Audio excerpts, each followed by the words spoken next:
Drummers I Like podcast, episode number 11.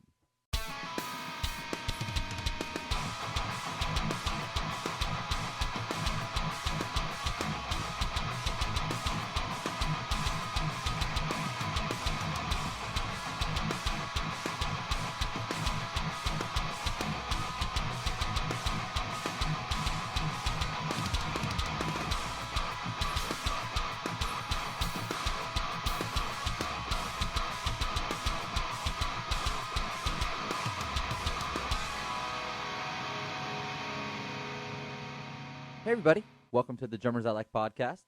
This is episode number 11, and I'm your host, Richard Ducat, coming in from Santa Monica, California, the new Drummers I Like office space, which we're super stoked about. On the other line, I got my co-host, Kevin, coming in from South Florida. What's up, Kevin?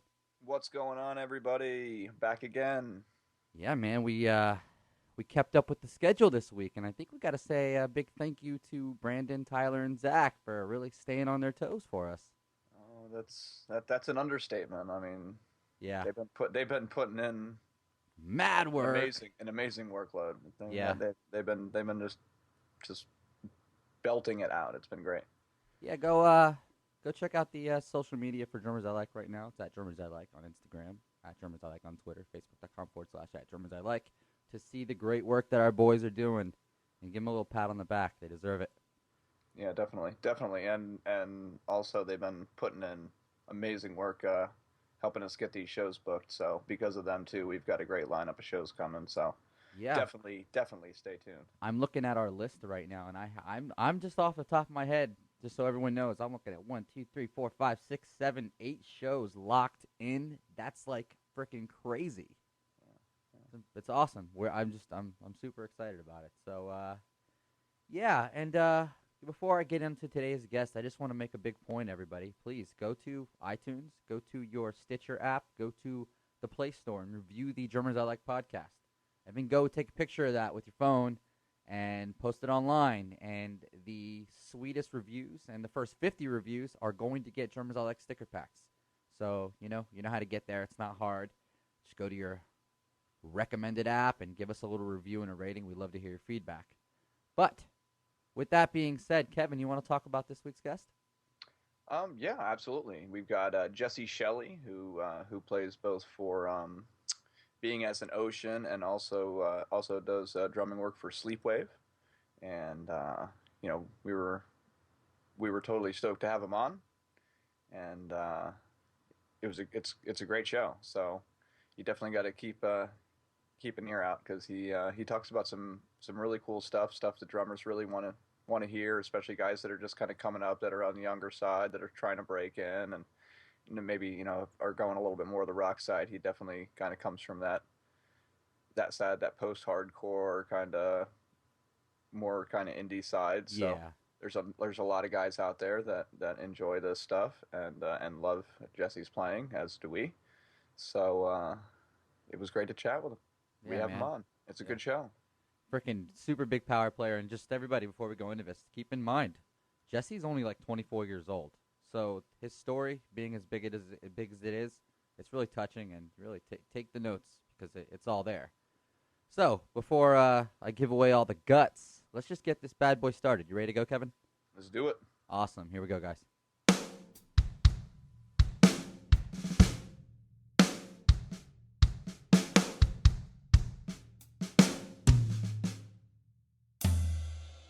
Hey, everybody. Welcome to Drummers I Like. We're super excited to bring on today's guest. He's the drummer for Being as an Ocean. He's also playing with Sleepwave. He plays for Vic Firth, Zildjian, Truth, and 64 Audio. His name is Jesse Shelley, and he is one of the sickest drummers I've seen in a while, and it's truly an honor to have him on the show today. Jesse, how are you today? Hey, dude. Doing great. Thanks so much for having me. Yeah, no problem. And, typical in Drummers I Like fashion, we'd like to have you kind of break down for us your story. How you got into music, how you got into drums, what got you to where you are today. Okay. I mean, it starts back as literally I have little to no memories of when this wasn't like what I wanted to do.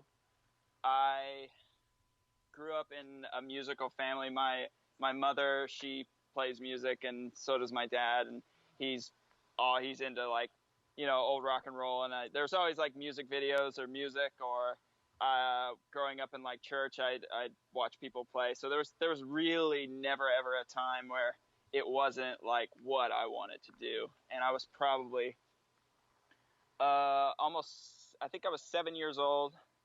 I actually saved up my own money, like piggy bank style, and bought a Stratocaster guitar. And I didn't really know how to play, but my dad knew like the rock and roll guy in my little town, and he taught me some chords. And my friend came over, I taught him what I had learned, and we decided to start a band. And he wanted to play guitar, and I was like, oh, that's cool. I want to play drums. I didn't know how to play drums, but we just decided I'd be the drummer. And I mean, we played in that same band for over 10 years. And it was just me and his brothers.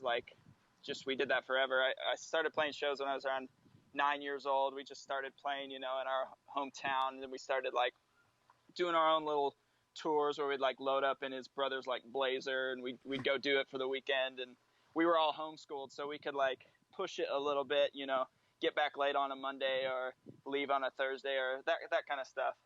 Yeah. But yeah, it's just always something I knew was it. It's kind of one of those things. And if you guys, I mean, anyone who's listening to this and plays, maybe drums or whatever you play, it kind of it picks you. You there's not really a choice. Once it's there, there's nothing else Sure. satisfies that same itch you get. So yeah, I've been playing shows for literally more than half my life. So yeah, so I just kept it. It was just small shows, but I always made sure to just make the most of it. And if I was meeting especially drummers, if I'd meet an older drummer, if we played with some touring package or something, I'd really make sure to try to make a good impression, not only playing good, but just being a good guy to hang around with, and keep in contact. And that's really how I guess I made steps in the direction to where I am now. I see, yeah. Just a friend made a call to me about this. I guess to fast forward to how to fast track what I'm doing right now. It started with this band called Like a Storm. They tour all the time. They're on tour with Alter Bridge and somewhere right now in the UK. They tour with Creed and stuff. They're Sure. Great dudes. I got a call. It was a few years ago they had someone bail, and they called a friend of mine, and he called me. It was early in the morning. I was on my way to the laundromat, and it's this dude, and they're from New Zealand. So this dude, thick accent, calls me up, and he's like, hey man, well, was wondering if you'd be interested in doing this tour. It starts in 2 days. And it's about a month and some change. And I was like, okay. So I got off the phone, and before my laundry was done, I downloaded their album, and I listened to all the songs, and I met up with them the next day at some rehearsal space in Nashville, and we went through it twice, and we went to Outback Steakhouse, and then we went on tour. And at the end of that, just right. Yeah. So at the end of that tour, they were like, hey, you want to do some more? And I was like, yeah, let's do it. And so that trembled on for a good 10 or 11 months in a row. So I wasn't home that entire year, and I was just playing for those guys, playing a ton of different festivals. And Sleepwave was already kind of a thing. Oath broke up 2 years prior or something, and I knew it was a thing in the works for a long time. When I first moved to Nashville, Spee and Steven, the dudes in the band, they were doing demos in Nashville. They already had a guy playing drums, but I always really wanted somehow to get in that. I just thought I just knew I just wanted to really be the drummer for that band. But obviously, there wasn't any, they had a drummer and they were doing their thing, so whatever. So I was touring, and we happened to play a festival with each other in Michigan. It was their first tour they ever did, and they had a drummer, Chris Camrata, also plays. I know Chris. Yeah. Yeah, no, really well. he plays truth drums as well, and Sleepwave played right after we did, and he played and got off him. You know how, like, I don't know, drummers kind of have like a little bond relationship thing separate from like other instruments somehow. You know what I mean? Absolutely. Yeah, It's a hell brotherhood. yeah. Yeah. Yep. Yeah. It's like it's just a weird separate community kind of thing. But anyways, so me and him were just talking, and he told me he was gonna quit. Basically, he was like, it was their first tour, but it was like, yeah, this is my my last tour with these guys. I'm going and doing this other stuff. And I asked him, I was like, oh, who's gonna be, taking over? And he's like, I have no idea. Why don't you hit up management if like you're interested?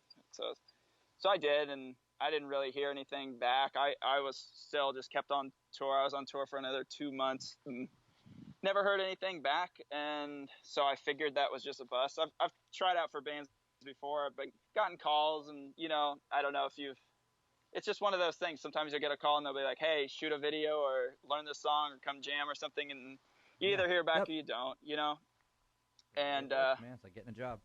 Yeah. So I just basically reached out. I said I was interested in doing it. And I just never heard anything back about it. And I saw they had announced a tour, and I figured, okay, so they got someone else. It's just how it goes. So I was still busy, playing, and then I got a message from their guitar player asking if I was still interested in doing it, and I was like, yeah, hell yeah, let's talk. So we talked a little bit, and he was like, yeah, learn this song, learn these 2 songs, send us these videos. We were very far away, so it's like, learn these songs, send us some videos, I'll hit you back. Did it, didn't hear from him for a couple weeks, just like didn't seem like it. I mean, I played the songs well, but it just didn't seem like it was a thing that was going to happen. Whatever. Still just doing my thing. And then just kind of out of the blue, he shot me a text. He's like, hey, Spencer's giving you a call, just so you know. And I was like, okay. And so he called me, and he was like, all right, there was a bunch of people auditioning for the band. He was like, it's either going to be you or this other guy. And we want to see, like, we want you each to do like one more song, and then we'll let you know. And then he told me, well, your first show is going to be in the UK. We're playing Wembley Arena with Bring Me the Horizon, and it's sold out, and it's going to be like the biggest show, ever. I was like, oh, wow. So he's like, yeah, so learn this song, and then, send it over my way, and we're going to try to figure this out really quick. So I got off the phone, I drove to the post office, handed this dude like $300, and I was like, I need a passport in like a week. And so they got me a passport. I learned the song, sent it off, and it worked. So I flew over there, did that first tour with them, and we just decided to keep it going. It was a good fit. I didn't really know if I was going to join Sleepwave because I'd never toured with the guys before, and you never really know. Like, yeah, sure. You can, get in a bus or a van with dudes you've never met. Like sometimes you're just very different people, and it just, it's a tight environment. And if you're not guys that get along, you're just not. It's like, it's no big. But so we just kind of like felt out the first. Yeah, we just felt out the first tour, and then we did a U.S. tour, and it just felt good. And so I stepped away from doing what I was doing and joined that band full time. And we hit it for a full year, just full on touring. And I was just gone with those dudes. And one of our last tours we were doing, the Oh God, the Aftermath, Norma Jean tour they did last November.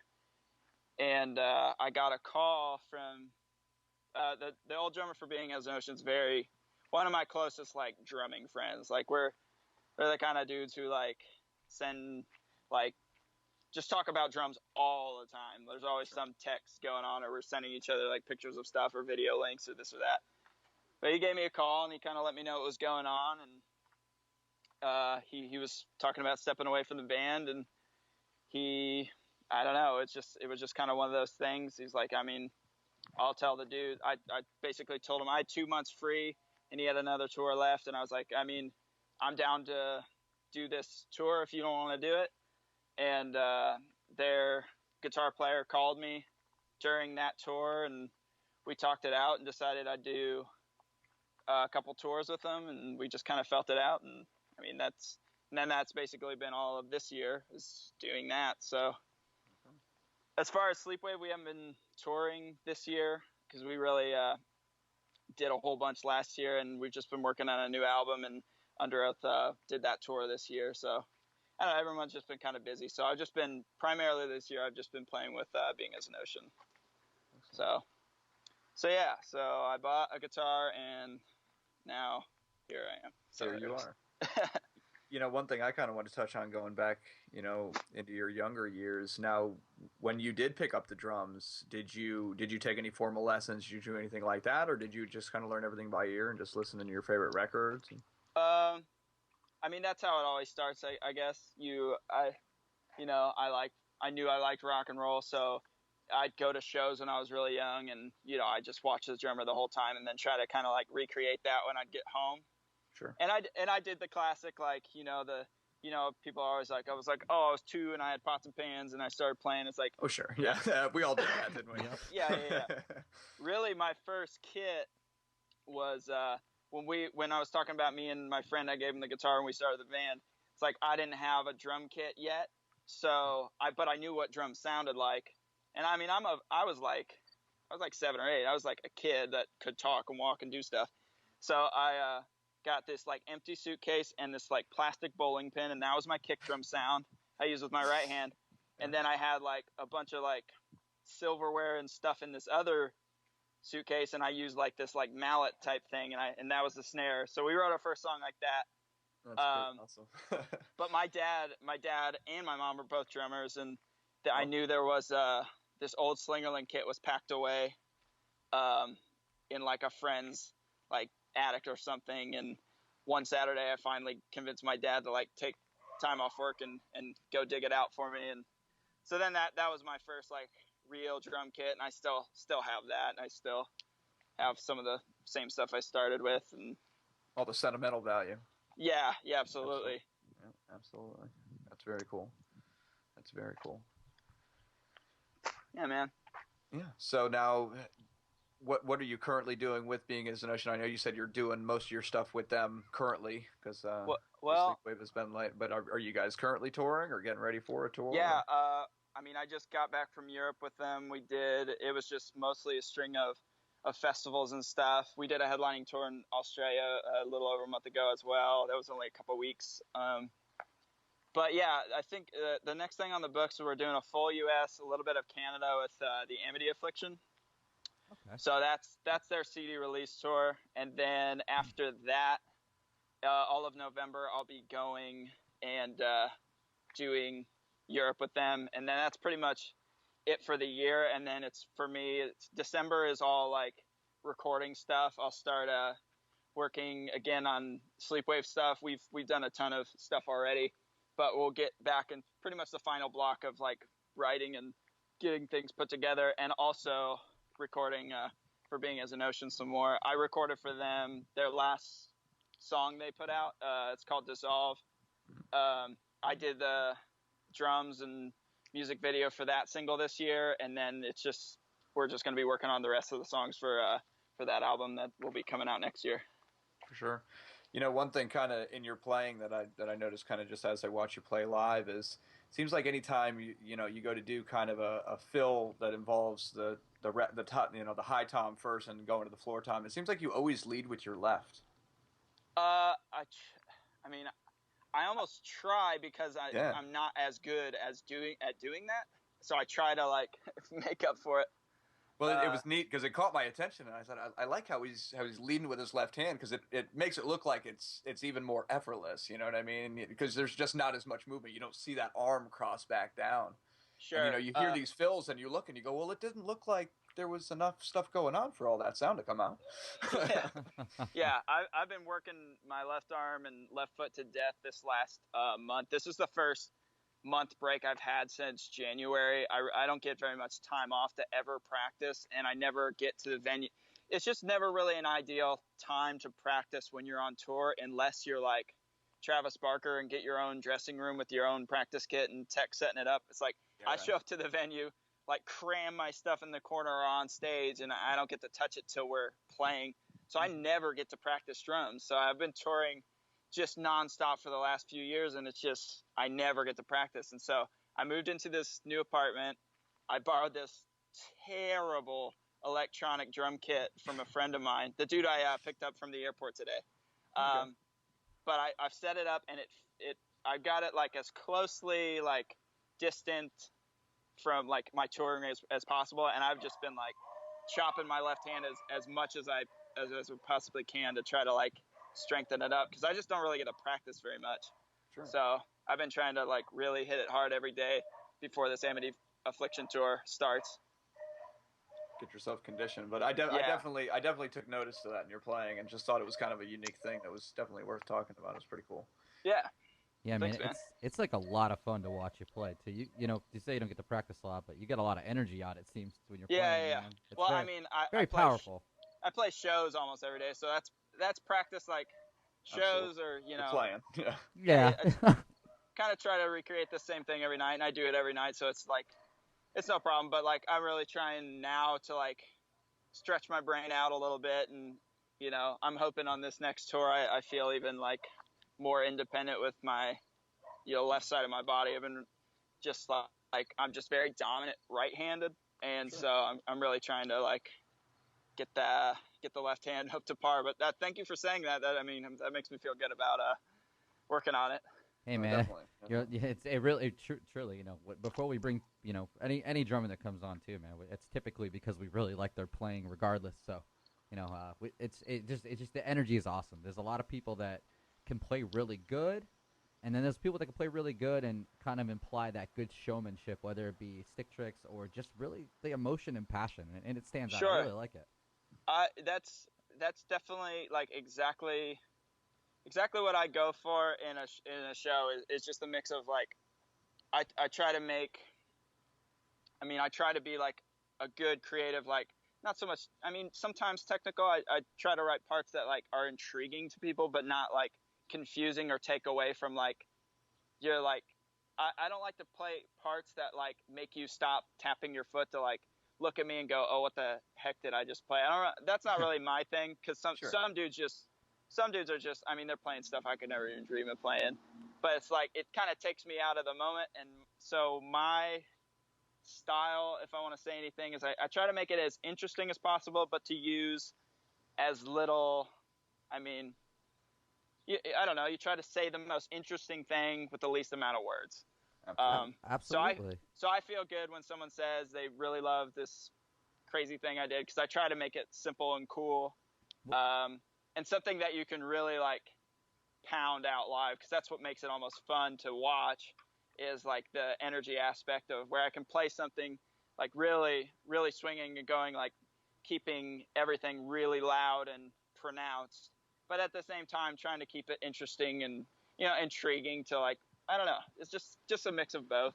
It's You know what, man? There's always a focal point to every action that we do, and when it comes to playing a track in drums, it's nice to see that you think like that, because for probably the 10th time in a row, that idea of keeping it simple or playing with the music and not so much against it, and that exact thought process of, no, I don't want to just turn someone's head and keep that foot from tapping like it was, just to see me do something that's a little unorthodox or different Sure. from what they're expecting. It's almost, it's like you kind of like have to give people what they don't even know they want, because they right. Exactly. a lot of these kids don't play drums. They just know cool drums when they hear them. Exactly. So they'll say all these like crazy drummers or these crazy parts that they like, but like really, you just got to make them like feel it. So, you know, you could play something a little less complex that makes them feel great, and it's, you know, awesome to them, instead of just like ripping a solo or, you know, whatever have you.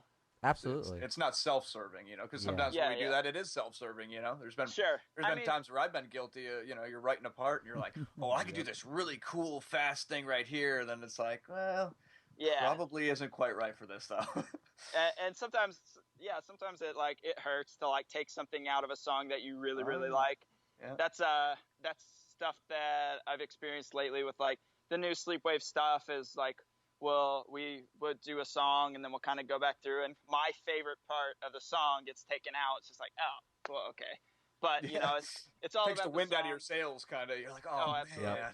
It's all about the song. It's all about the music. It's all about just like feeling it. And so sometimes it's a sacrifice of like the fun, like crazy side of things. But live, I'll still like, even in a song that I write, if you know, I write a song and we're playing it live and I wrote it a pretty simple way. Sometimes like, you know, 3/4 the way through the song, I'll like jazz a part up just to make it kind of exciting live, but always keeping, you know, firm in mind that, you know, this is a song and I'm the drummer and everyone's got to feel good. Even if they don't know they want to feel good, you just gotta keep going. All about that discipline, man. Yeah. It's hard. And I look back at videos and just absolutely cringe at just cutting loose every 4 bars on a, you know, some song. It's just like, you know, just having fun. You know, there's a place for it, but yeah, absolutely. As far as like Being as a Notion now, they if you've ever followed their drummer before me, phenomenal drummer. He is just unbelievable.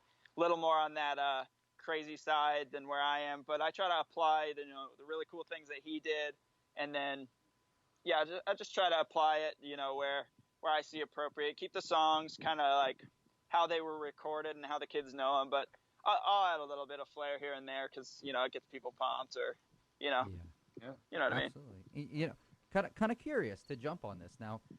You play with 2 different bands. You tour with 2 different bands. Let's talk a little bit about your setups with your live setup with Sleepwave versus your live setup with Being as an Ocean. Does it differ, or are you playing like pretty much verbatim the same application of cymbals and drums that you were vice versa? Cymbals stay I mean, cymbals change all the time, but it's not like I won't use one for, like, both bands I've used the same stuff cymbal-wise. Drums, I mean, this is the sad part to say. It's more of what I can get a hold of for a tour, because a lot of it, you know, is in a different country where it's not the kit I designed, or, you know, so sometimes it changes tour to tour. Sleepwave, always I try to keep big drums. I can see 98% of the Sleepwave shows I play with a 26, 14, 16, 18.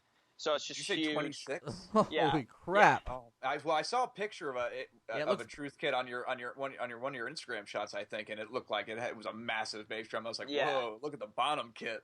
Yeah, you know, it's exactly Bonham size. I have a John Bonham tattoo. I'm a nerd. Oh, okay. So excellent. That's great. Yeah. That's great. One of my very early influences as well. So yeah.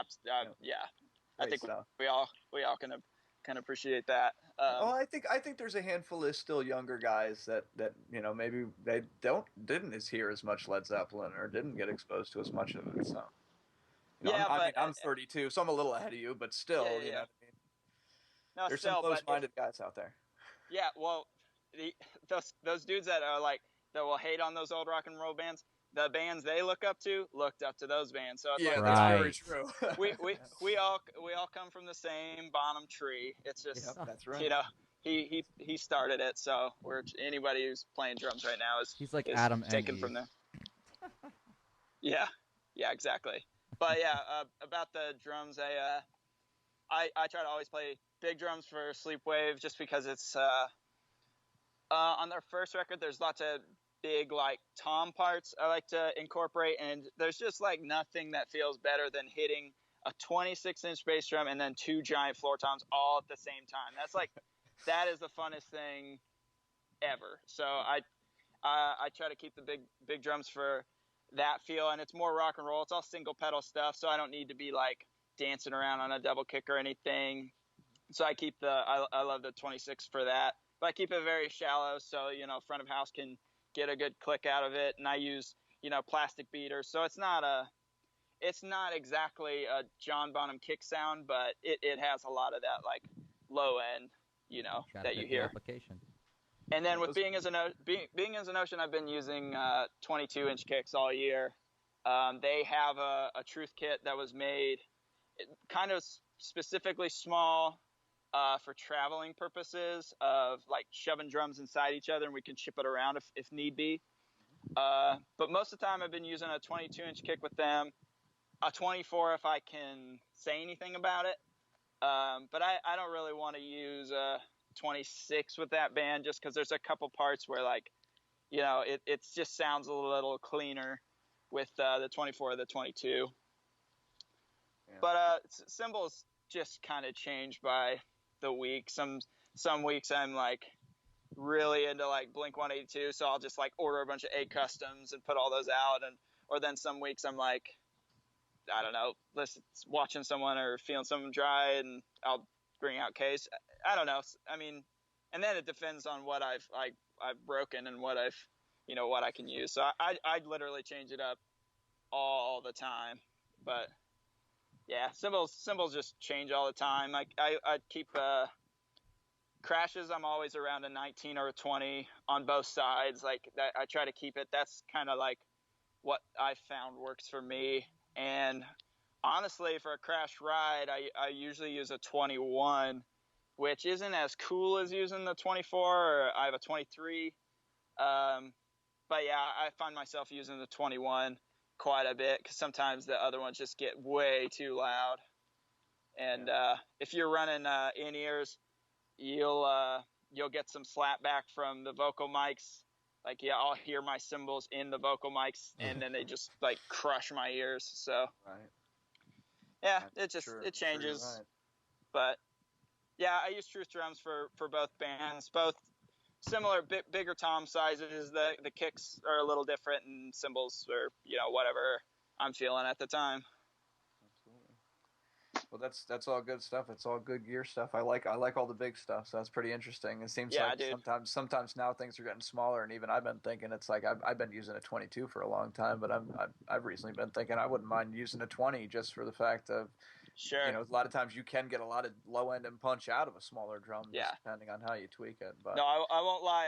I get bummed on the 22 all the time because I just love it just being as rock and roll as possible. I was about to ask that question. What's the difference? But when I'm loading up drums and like walking around, it's like sometimes I'm holding the 22 and I'm like, oh man, this is so much easier. Oh, I bet. Yeah. I bet.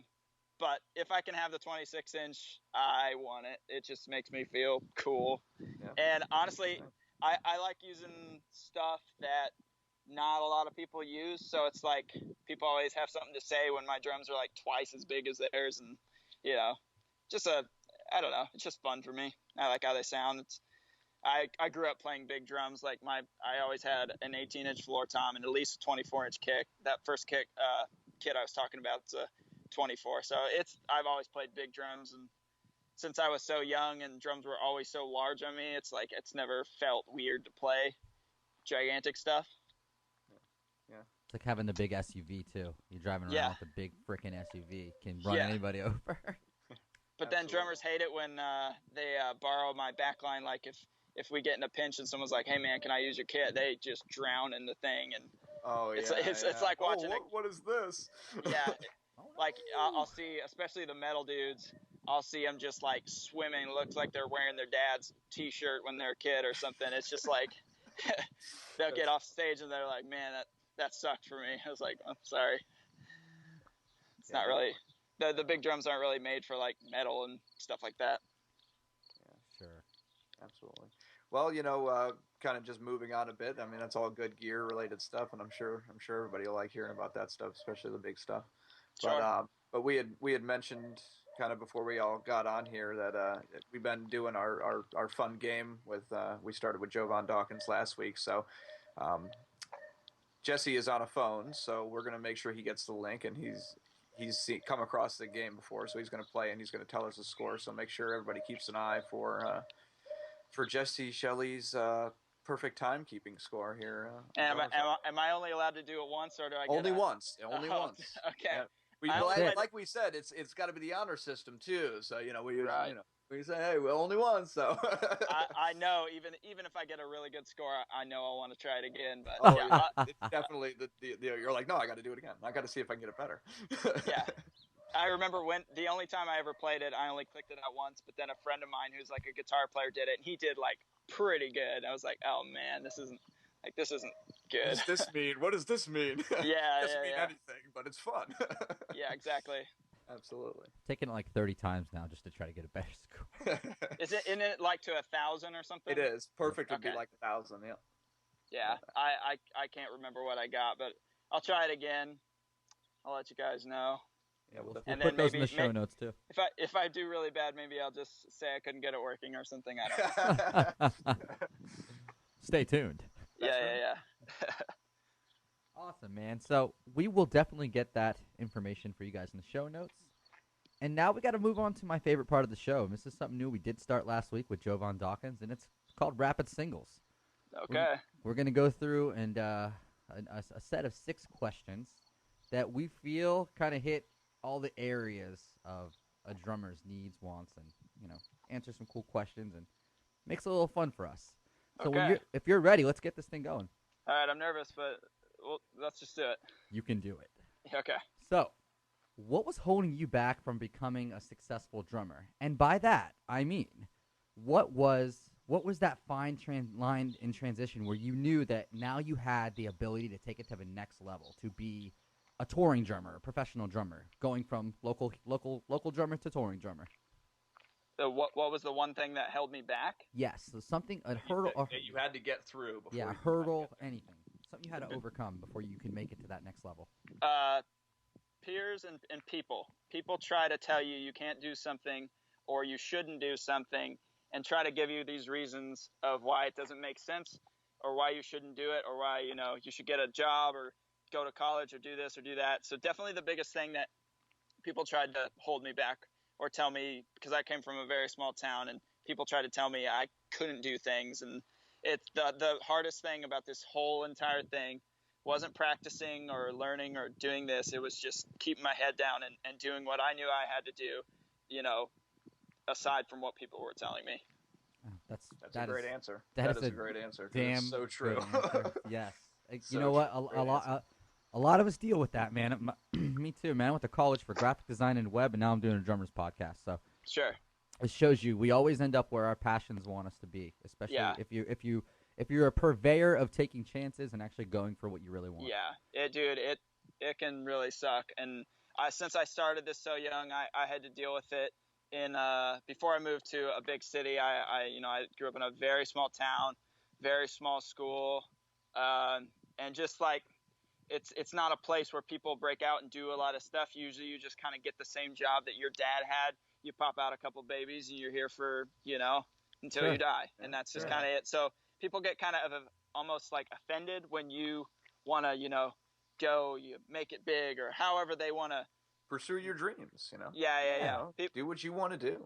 Yeah, so that was definitely the hardest part of doing this. Of like, I went full on. I dropped out of high school. I did the whole thing and funded everything myself. I did it all by myself, and definitely the biggest part was just putting up with like little side comments or stuff from friends' parents who just thought I was this or thought I was that. But it was just definitely the hardest thing was just ignoring all that and doing what I knew I had to do that I knew was going to take some time. Yeah, so that's Absolutely. perfect answer to lead into the next question, which is it's going right back into that same world of people telling you things you may or may not want to hear, and that is this. What's the best piece of advice you've ever received? The best piece as far as this world goes, it's just be a good hang. And I think that goes about 10 times further than even being an incredible player. It's like being an enjoyable dude to work with, because you got about 35 minutes of actually doing something on a regular tour day and about 6 hours of sitting with, the same group of guys. You 23 hours of the day is not playing drums. So Right. I think being a good hang is like almost everything when it comes to this. And I remember being very young, taking advice from older drummers from me who were actually in it and doing it. And they were just like, just be a great guy to work with. And I think that's something I think about every single day. That's so funny you say that. When I got started doing touring, I started with this band Versa Emerge. I kind of brought up to you earlier that I went out with. And the reason that I got locked into that is because the bass player was like one of my best friends, this guy Devin Angelito. So I like pretty much had a mentor bring me on a tour. On a big tour, it was like the first thing I did was a We the Kings tour, going across the entire country, something Nice. big like that. And I basically had this guy who's got an in and understands how all this works, giving me this, holding my hand through the whole thing and explaining that exactly what you said. It's so much more about being an awesome person than it is about your skill set. Granted, you have to have the goods to be there, whether it be tech, roadie, or the instrumentalist itself. It really comes to being the good personality. Yeah, I mean, obviously, if you're not, especially in like most of these situations, I'm not contract in the band. Like I'm if you want to call it the hired gun or this or that, there's always a bigger and better drummer out there. So you got to make sure you're expendable, of course. Yeah. You got to make sure you're awesome at playing the drums. That goes really without saying. But yeah, really, when it comes to touring, like they can find another awesome drummer who's an easy guy to hang out with. And I've done that. Every band I've ever been with, I've been in those situations where an incredible player, maybe a bass player or a guitar player, is absolutely incredible musician, not an easy guy to get along with. And if you can find a guy who can play the stuff, maybe not write the stuff, but like can hang and be a cool dude, that goes further right. when it goes to touring. Absolutely. So I think for the next question, I already know the answer, but what's a personal habit that contributes to your success? Personal habit. Something you do every day that you've been doing every day that's really contributed to your success as a drummer, or even in life. That it really applies to anything here with what you're doing now to apply to your success. I mean, I hate to give the same. I was answer. just gonna say, it's really. It's okay though. It's okay. Being an enjoyable person to be Boom. around. I mean, and that contributes in ways you don't really. It catches you down the line. It really does. And I promise without a doubt, would not be playing with either bands I'm with now if it wasn't for just the times we were happened to be sitting around with each other when I wasn't in the band and we were laughing about something or just having a good time.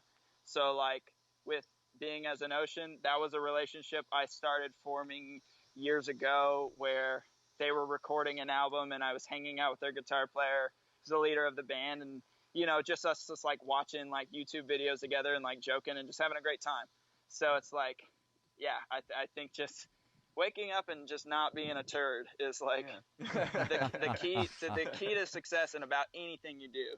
So even if this isn't a drummer listening to this podcast, it's be a great person to work with, and it just will catch you down the line, whether it's in the job you're in now or someone you met along the way is going to scoop you up a few years later because they're going to like who you are.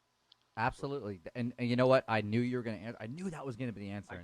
It's almost perfect because those questions fall so perfectly in line with how the answers really correlate with each other. So thank you for that. Moving on to the next question, though.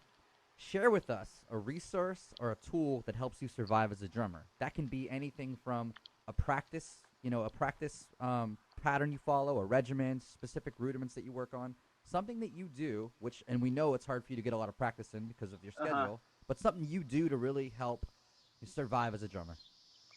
I'm going to give a good answer. I mean, I do the typical, the only thing I like that is the same every day, the venues change, the circumstances change. Some days you're late, some days you're early. But one thing, I always make sure I get in the proper headspace before I play. And that isn't so much of I don't necessarily do the exact same thing every day, but I make sure by the time the band before I'm going to play has started, I have shut off. I'm not talking to anybody really on the phone. I'm not really hanging backstage anymore. I'm not really doing anything. And I really start getting in that mode where I'm all right, I'm about to play. I'll tap around on my practice pad, but I really like having that 20 or 30 minutes before I go on to really just cool down. If I'm having a super stressful day, I try to just let that stuff go. But that when the band before us is playing, I'm usually by myself, just kind of getting in the proper headspace for it, and kind of like a drumming meditation, so to speak. Yeah. You kind of just go, go be by yourself and kind of calm your mind down and get ready to get into the moment. And I'll if I'm talking to someone, texting my girlfriend on the phone, it's like I gotta go, and I just chill for that. I go on a lot of walks before, not I don't try to cut it too close with like just getting back to the stage in time, but I try to like walk and be by myself, not know anybody around me, and just kind of relax and try to let go of any problems I'm having during that day, and just like focus on doing a really great job. Awesome. That's a great answer. Absolutely. Really is. And if I don't get to do that, I feel very off. So if like we're super late and I just show up and run on stage, it's like it's not nearly as fun for me. Yeah.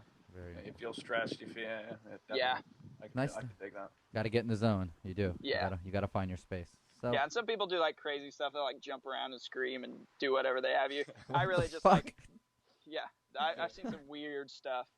But like for me, I just kind of go on a walk around the main block of like where the venue's at, and just really like focus on what I gotta do, what I gotta look out for, and try not to psych myself out. If there's a lot of times I'm playing different songs or a different set list, or like this last tour we had 4 different set lists for Being as an Ocean. We have a headlining set, we have a direct support set, we have a festival set, and I kind of remind myself of the little cues and like stuff that might change, or like sometimes we freestyle some stuff, do some interludes that are never really the same throughout the day.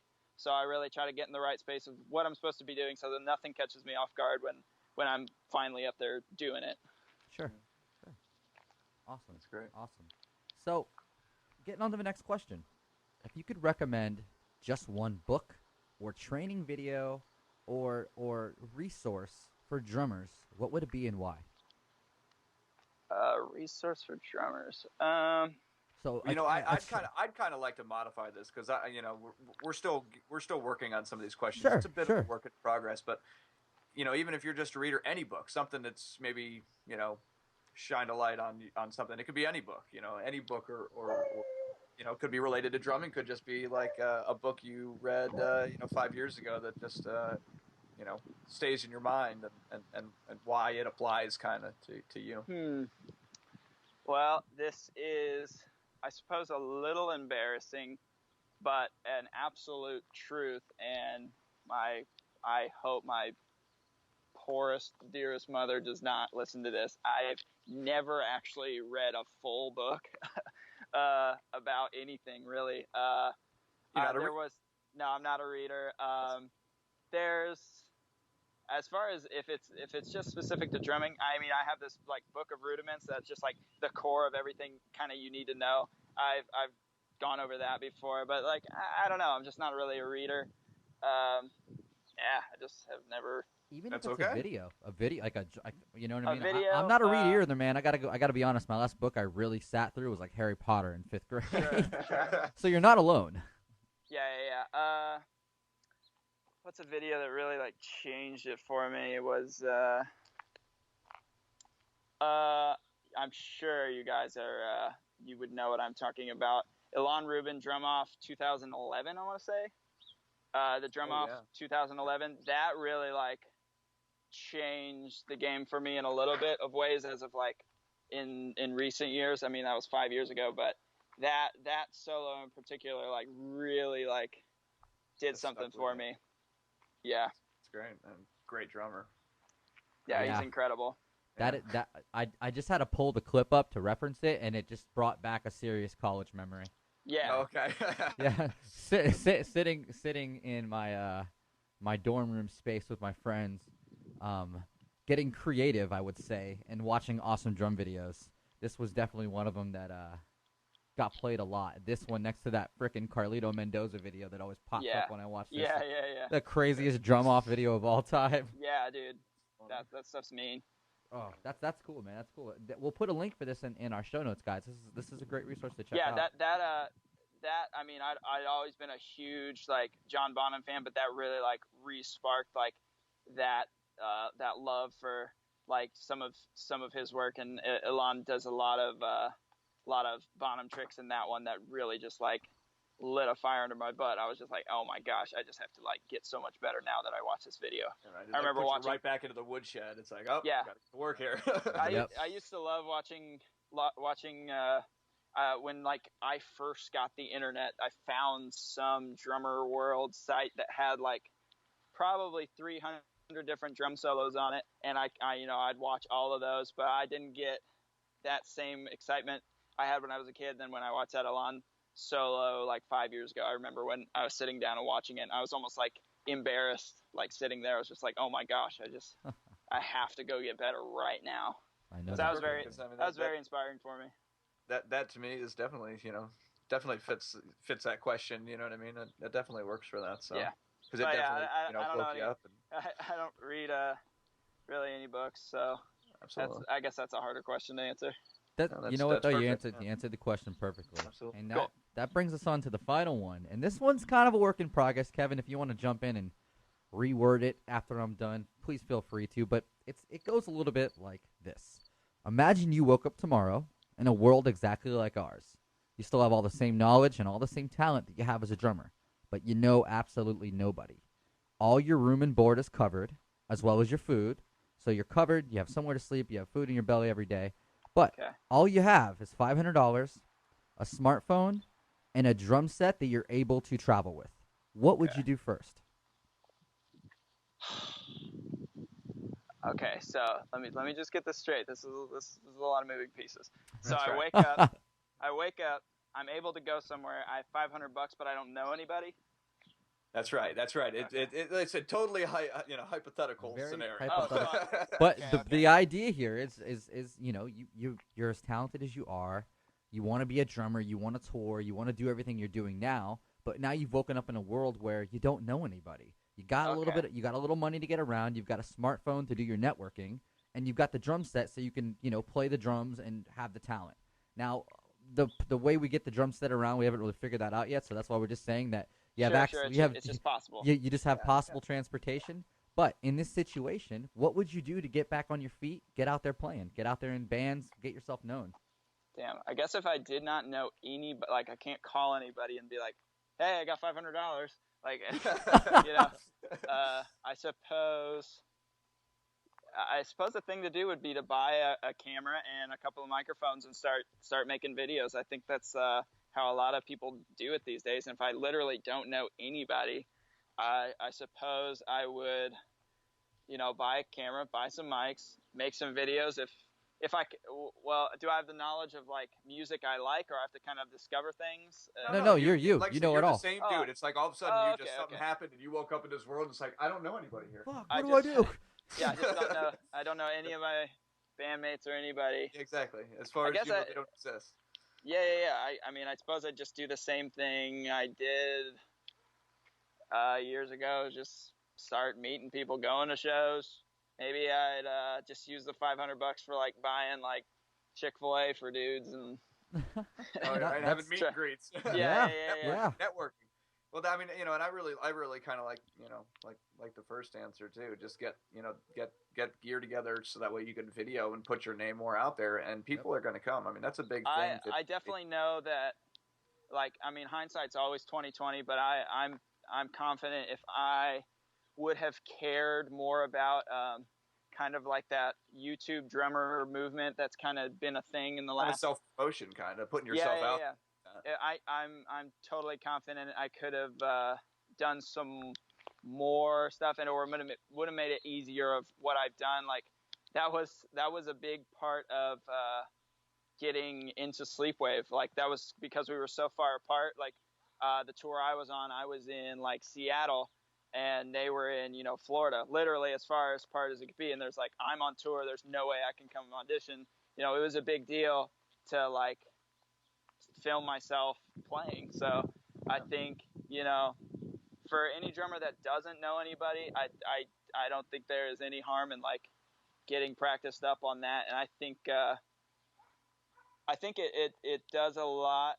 I don't want to trimble too far off topic, but I think a huge part of improving is watching yourself play. And I know I don't film myself playing a whole lot, but I know every time I've on the rare occasion, or if I set up a GoPro Live and I watch myself play, every single time I can look at something and go, oh my gosh, I'm never going to do that again.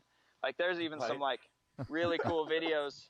There's some cool videos of me up now, and just some parts just make me absolutely cringe because I'm like doing something on the hi-hat with like my foot, just making like a weird noise. It's just like every time I watch myself play drums, I can pick something and go, that needs to go, never do that again. Or if I see something really cool, I like, okay, I'll capitalize on that. So maybe to crunch it down into a more simple answer, I would just buy a camera and some microphones and start filming myself playing songs. And I suppose just networking all over again. If I didn't know anybody, I'd just start learning things like what I want to do.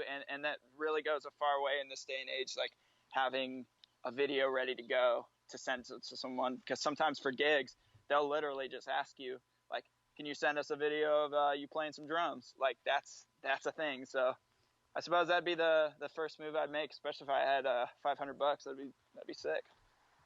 Damn, that's. I mean, you know what, Jesse, that's a great answer, and you know, both sides of it really are exactly what I mean. That's what I would do myself. So you know, I would think, you know, just get myself out there, network. Now you still apply those same principles, you know, like we spoke about before. You're just a cool dude. You know how to be in with the crowd. You know where to start. So, you know, take note of that, drummers. It's very important that. Yeah, anybody, like, seriously, I really enjoy doing this podcast because I like helping out dudes who are maybe a few steps behind of me, because I'm not going to sit here and act like, you know, I've accomplished this or I'm that much far ahead. But, you know, I really, really appreciated it when dudes that were like just a few steps ahead of me gave me, you know, a pointer or you know, just did something that really helped me. And I try to help drummers out, you know, in any way I can. So I just hope any drummer listening to this can take something from it. And if I helped at all, that's just like all I ever want to do in this world. Dude, we have value bombs all over this podcast, so I'm, you know, I think that our listeners are going to be able to get a lot out of this, and you know, appreciate it too, man, and we appreciate it more than ever. It's really awesome to, you know, get your insight and to, you know, hear your perspective on these, and that's the beauty about Rapid Singles here, is that sure, you know, we can really cover a vast area of you know, different questions and ideologies that go through drummers' thoughts. How to do this, how to do that. What would you do for in this scenario? So, you know, we really grasp the purpose of that with these questions. But, you know, really gonna start wrapping this thing up because we've been sitting here yakking away for almost an hour now, man. Oh, jeez. Oh, yeah. Jamie, Jesse's been hitting it out of the park here. I know, man. Woo. Yeah, I'm not really. I'm a fairly quiet person, but I guess if I get going on about like drums and things I care about, I'll talk a lot about it. So. Well, you're in the perfect space. So. Yeah. That's what this whole podcast and our whole area was about. You know, you talked about, you know, wanting to help drummers and you know, help a guy that might be a little bit below you, and really appreciating advice that comes from guys that are a little above you, and that's really what this whole thing's about, you know. Yep. And also, like, if I can make one more point on that is sometimes you can't, you're not getting the advice you'd like. So a thing I definitely make a conscious effort to do is do something for someone that someone's never done for me.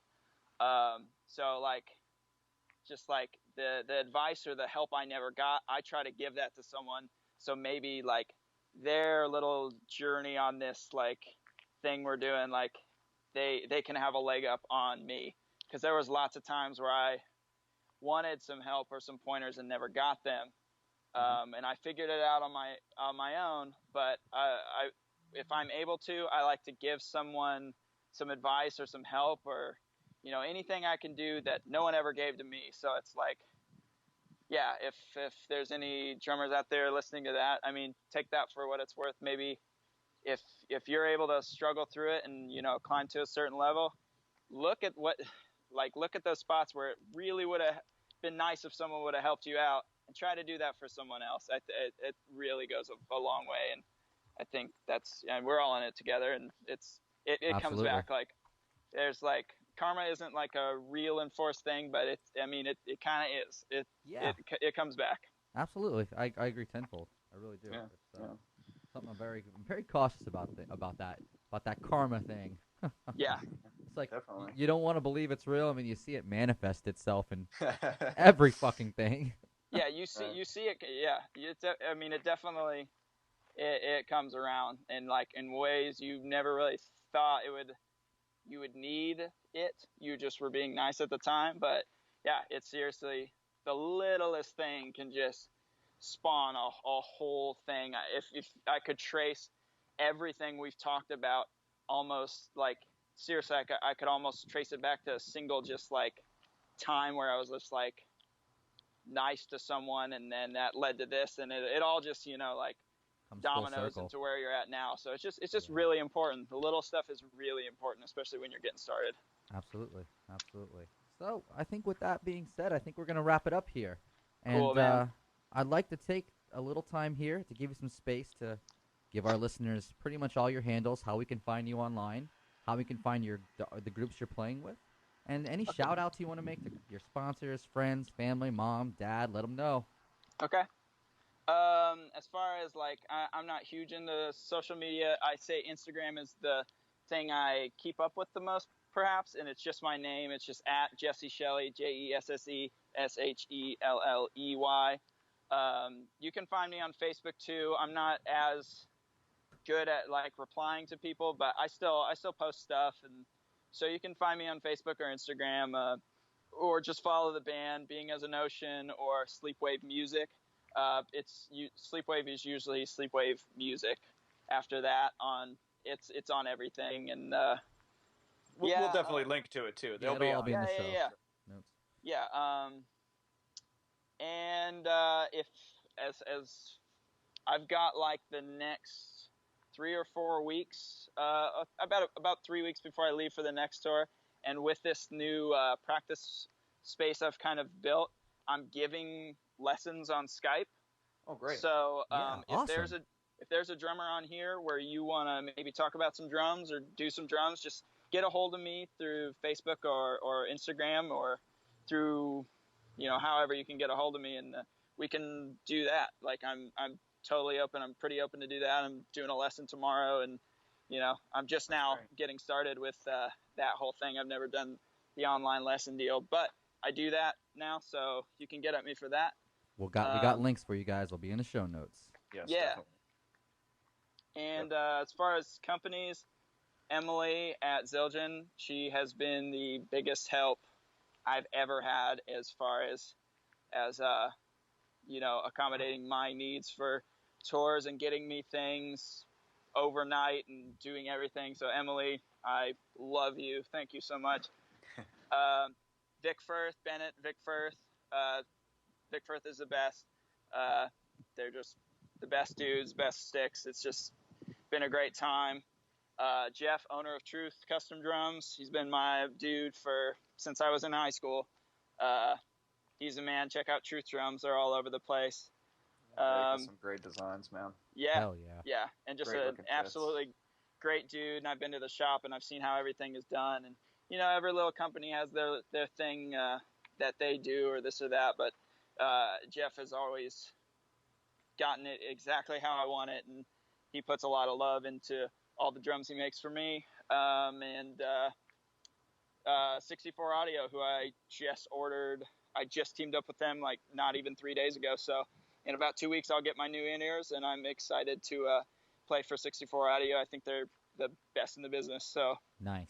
Definitely always heard good things. So yeah, that's I think that's it.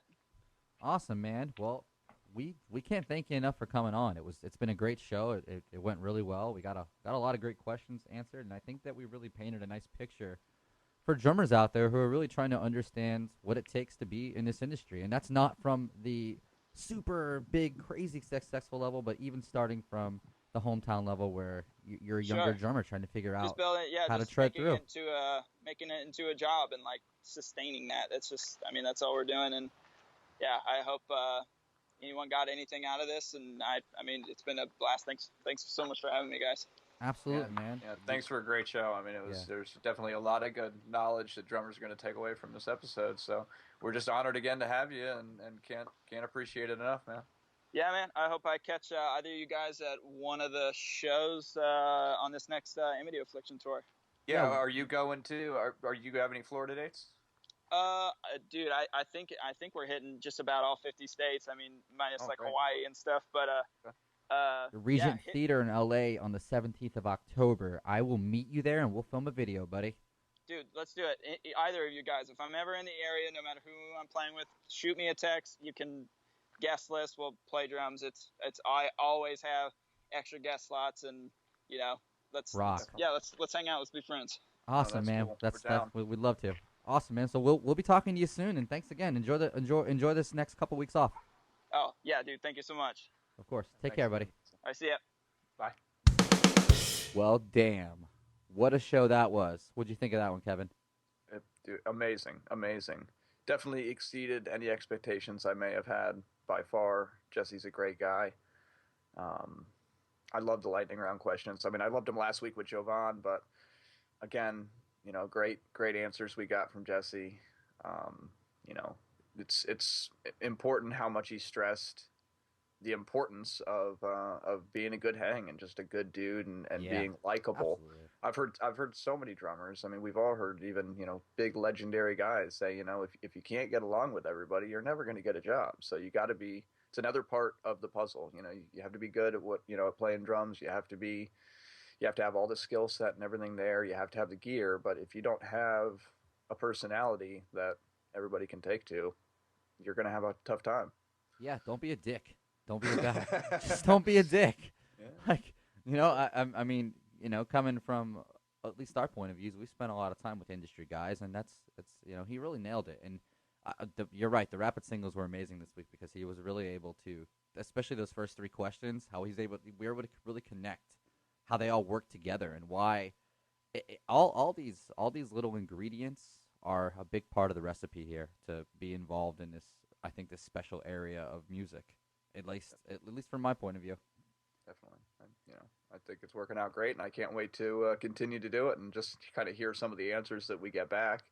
And I also look forward to hearing back from Jesse about how he scores on the perfect time test there. Oh yeah. Oh yeah. Let's hope he gives us the real answer. Well, like I said, we told everybody we have to work on the honor system. So we just have to hope that all these guys are gonna work with us. Yeah. Well, I'm not following the honor system, so Oh, I'm just. oh, you did. I made sure you did. Well, I'm not going to tell you my most recent score after that. Let's just say Okay. that. I did manage to get a 918, but it was kind of a fluke. I don't know how I did it. But you know what? Once I switched from the mouse to the keyboard, it got a little easier. I found myself. I found right away that I had to use the keyboard. I mean, it's just sometimes you don't get all the clicks. Like the mouse just doesn't. The one I had at least, it just would miss a click every once in a while, and it's like, oh dang it, I hit it though. Well, I have that Magic Mouse thing, and it is a little bit weird. But I have the new keyboard that just came out from Apple. And it's got it's got a super low profile keyboard, so the presses are much different than the average user's keyboard. And this thing's pretty new, so I don't know if a lot of people have it. So maybe I just have an advantage. It could be an unfair keyboard advantage. I got the TD30 of keyboards right now. So yeah, so you know what, guys? That was a great show. Jesse was a great guest, and it was awesome to bring him on. We're really excited about next week's guest too. I'm not going to give it away because he's like my favorite drummer of all time. Like, seriously, all frickin' time. So, get excited. And until then, I want to point you all to our show notes, of course, to check out all Jesse's links. I'd like you to I'd like you to run over to the social media for Drummers I Like. That's Instagram is @DrummersILike. Twitter is @DrummersILike. Facebook.com/Drummers I Like. And then at YouTube, just search Drummers I Like for all the great videos we've been putting out. Got some new ones coming out this week, too, from Sam over at Warped Tour. Couple other cats too that was pretty sick. Kevin, sorry you didn't get to come to that. Me and Zach really had a blast, man.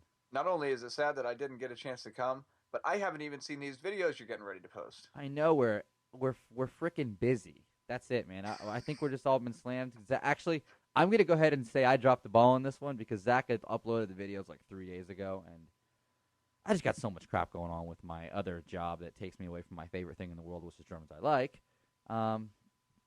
Kind of getting in the way. So, we'll get the videos up, guys. You will see them sooner than later. So be on the lookout for those. And then remember, like I stated in the beginning of the show, you got to go review the podcast. I'm on Apple. I'm on an iPhone. So I just go to my sweet little podcast app. I type in Drummers Podcast to see that Drummers I Like is trending #1 right now. Pat on the back to the team for that, too. And I'd go ahead and write a review right in there and give myself a nice Drummers I Like 5 stars. So I don't know if you're going to do that. I'd hope that you would. But Kevin, I know you're on Android. How would you go and review the podcast? What do you do on the Android phone? You know, I was actually just looking at that the other day, and I have to admit at this point, I didn't see an easy, they don't make it as easy as on iTunes, I don't think. I'm just taking It's another new look too. right now. It's new. You're At right. least the They just voiceover rolled side. like within a couple months they rolled out all their podcast stuff. But Well, I'm yeah, confident our yes, listeners and can navigate. I can subscribe right from my phone. There's just a subscribe button right at the top, right next to a share button after you read the little, about us, about the show. Oh, And cool. from Okay. there you can just see it, and then if you scroll down, you can see all the episodes. And so yes, it is that easy. I looked at a desktop the other day, and Subscribe. and it didn't look quite as easy. But now that I look at my phone and remember, because apparently my memories are working today, yes, it's very easy to subscribe on at the Google Play Store and Stitcher as well. Yeah, Stitcher's super cool too. I did not have Drummers I Like on Stitcher for a while, so Stitcher listeners, we were really sorry. We just officially got loaded up with episode 9. So if you haven't found us there and you're using third-party apps and you want to get back to Stitcher, of course, Drummers I Like is now on Stitcher. We should be available on pretty much any other app that you have to pull podcast. And if we aren't, just send us an email to info@drummersilike.com and we'll get the podcast up on your app right away. Absolutely. So I think that's it, man. I think we had a really good show, and I think that's we're in a good place to wrap things up. Unless you got anything else you want to lay on the table for us, buddy. I think that's about it. Just keep an eye out for all the stuff coming out. Through the next week, we've got plenty of content that should be hitting the site and all of our social media feeds. So keep an eye on that. Give us that review. Stay tuned for next week's show because it's going to be awesome. I already know. Yeah, excited. Awesome. All right, guys. Kevin, you have a great night. Thanks again, man. Big help as usual. Thanks for everybody for listening, and thanks to you as well, Richard.